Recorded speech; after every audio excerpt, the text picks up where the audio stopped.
Secrets of Plant Biology, Episode 8, The Future Inside the Plant. Every plant carries within it more than what is visible in the present moment. What we see, its structure, its chemistry, its growth stage, is only a snapshot of a system that is always moving forward. A plant is never static, even when it appears still. It is continuously calculating, adjusting, and preparing for conditions that have not yet arrived. This forward-facing nature of biology is easy to miss because plants do not behave with obvious anticipation. There is no visible planning, no conscious projection of outcomes, and yet every aspect of their structure reflects an internal logic shaped by future demand rather than present conditions alone.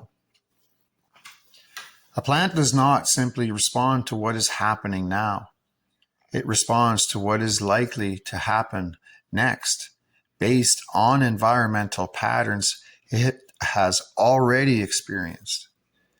This is especially evident in how plants manage resources over time. Energy is not used immediately as it is produced. It is distributed across systems in anticipation of future needs. Growth is staged.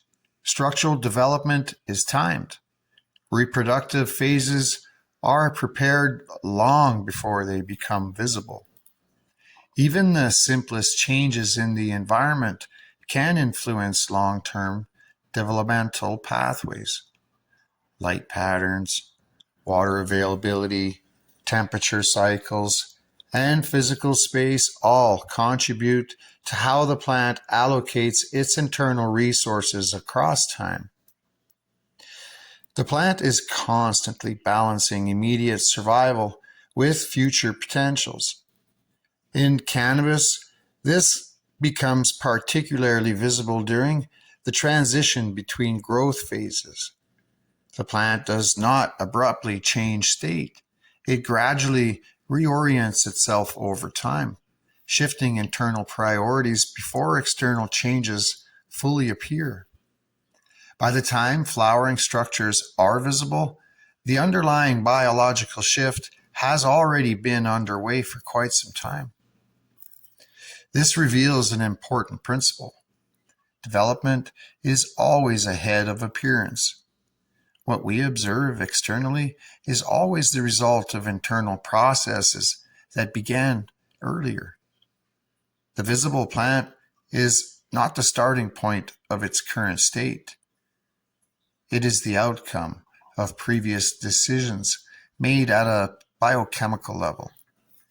This forward biased behavior extends into how plants handle stress as well.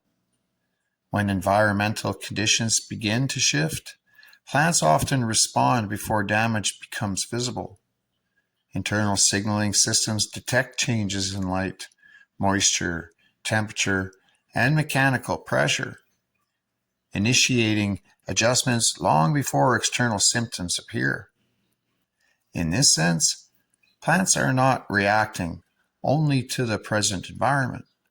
They are continuously updating their internal model of the environment based on ongoing feedback. This model is not conscious, but it is adaptive. It allows the plant to anticipate recurring conditions and adjust its development accordingly. If a plant experiences repeated cycles of stress and recovery, it begins to modify how it allocates resources in future cycles. Structure, chemistry, and growth timing can all shift based on prior environmental history. This is where the idea of future inside the plant becomes meaningful. The plant is not predicting the future in a cognitive sense. Instead, it is building biological tendencies based on patterns of experience. These tendencies shape how it will respond when similar conditions appear again.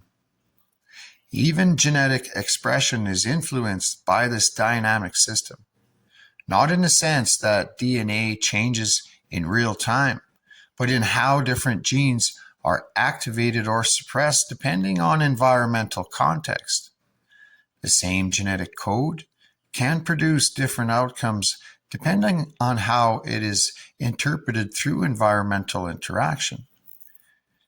You see, cannabis demonstrates this flexibility clearly. Its chemical expression can vary significantly depending on growth conditions, environmental stability, and stress history. Terpene profiles, cannabinoid compounds, resin production, and structural development are not fixed outputs. They are shaped by the plant's ongoing interaction with its environment over time.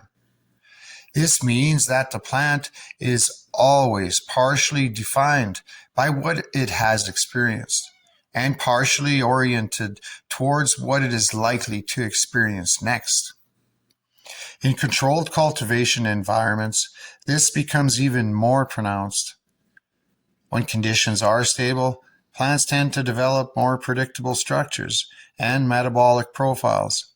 When conditions vary, plants often become more adaptive, adjusting internal systems to accommodate uncertainty.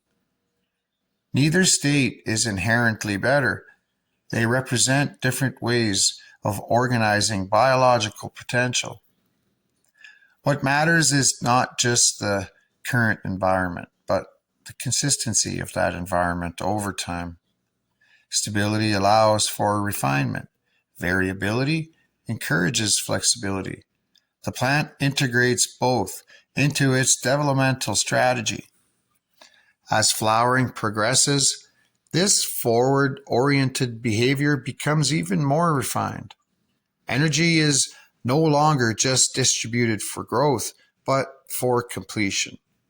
The plant begins allocating resources toward finishing structures, maturing reproductive sites, and stabilizing internal chemistry for the final phase of its life cycle. At this stage, the plant is not simply reacting to present conditions.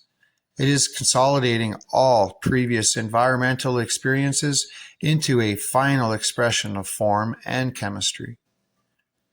Every earlier phase contributes to this outcome: root development, canopy structure, light exposure, airflow, CO2, stress exposure, and internal signaling history all converge into the final architecture of the plant.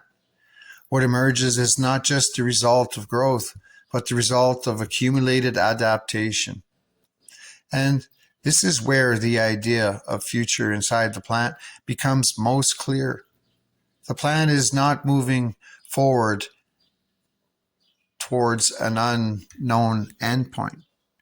It is unfolding a path that has been continuously shaped by everything it has encountered along the way. The future is not separate from the plant. It is already embedded in its structure, waiting to be expressed through time.